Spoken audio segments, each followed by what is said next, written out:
ఆదివారం ఆదివారం వస్తే శుక్రవారం. ఇదేంటి విచిత్రం నాది. చెప్పండి, ఆదివారం వస్తే ఉపవాస ప్రార్థన రారు, ఉపవాస ప్రార్థనకు వస్తే ఆదివారం ప్రార్థన రారు. ఏమంటే ప్రాణం బాగలేదండి, అన్నిటికీ బాగుంటుంది. మాసం కూర్చొని ఇంటికి కూర్చొని ఏంటంటే ప్రాణం బాగలేదండి. దానివల్ల ఏమైనా ఉపయోగం ఉంటుందండి? చెప్పండి, ఆ భక్తుల ఉపయోగం ఉంటుందా? నువ్వు దేవుని ఎంత విలువిస్తావో, దేవుని పట్ల ఎంత బాధ్యతగా ఉంటావో, దేవుడు కూడా నీ పట్ల అంత బాధ్యతగా ఉంటాడు. అబ్రహాం అంత నమ్మకం ఉన్నాడు కాబట్టి దేవుడు సంతానం పట్ల అంత. ఇప్పుడు కూడా ఆ దేశం పట్ల ఎవరు ఏమి చేయలేపడ కారణం అదే, అబ్రహాముని బట్టే.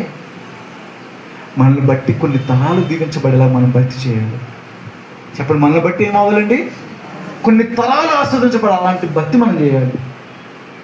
ఏదో తుత్తు భక్తులు అలా చేయటం వల్ల ఉపయోగం ఏం లేదు. దాపేసి తీస్తుందండి, సరిపోదు. బలమైన ప్రార్థన పునాది మనం వేసుకోవాలి. బలమైన భక్తిని మనం సంపాదించుకోవాలి. మన పిల్లలకి ఆస్తుల కంటే ప్రార్థన సంపాదించాలి. ఆస్తుల కంటే వాగ్దానాలు సంపాదించాలి. ఆస్తుల కంటే దేవుణ్ణి సంపాదించి దేవుణ్ణి స్వాస్థ్యం ఇచ్చేయాలి మన పిల్లలకి. కొన్ని తరాలు దీవించబడతాయి. అబ్రహాం అలా చేశాడు.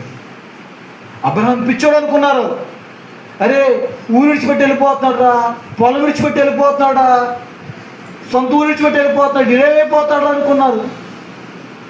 కానీ దేవుడు అబ్రహాముకు ఒక దేశాన్ని రాసిచ్చాడు. అబ్రహామా, ఇదిగో కానాను దేశాన్ని నీకు స్వాస్థ్యంగా చూడు, కన్వెత్తుడు, తూర్పు, ఉత్తర, దక్షిణ చూడు, ఇది నీకు నీ సంతానం సదాకాలం రాసిస్తాను. దేవుడు రాసిచ్చేశాడు. ఒక మనిషి వెంబడితే ఏమిస్తారంటే ఒక ఇల్లు ఇస్తారేమో కాదా? చెప్పండి, ఒక ఇల్లుకి ఇచ్చేది మహా అయితే ఒక ఇల్లు ఇస్తారేమో. కానీ దేవుడు ఒక దేశాన్ని రాసిచ్చాడు స్వాస్థ్యంగా. నువ్వు దేవుడిని వెంబడిస్తే, దేవుని కొరకు నువ్వు బతికితే, దేవుడిచ్చే ఆశీర్వాదం చాలా గొప్పది. నువ్వు మనుషుల వెంట పరిగెత్తావు అనుకో, ఏముండదో. అబ్రహాము దేవుని వెంట పడ్డాడు కాబట్టి ఒక దేశాన్ని సంపాదించాడు తన పిల్లల కోసం. ఒక దేశం. మరి నువ్వు నేను వెంబడిద్దామా ఆయన్ని? చెప్పండి, వెంబడిద్దామా? మొదట కొద్దిగా మహాభివృద్ధి. చెప్పండి, దేవుని నేను శ్రద్ధ నిలపాలంటే దేవుని జాగ్రత్తగా వెతకాలి, బతిమలాడుకోవాలి.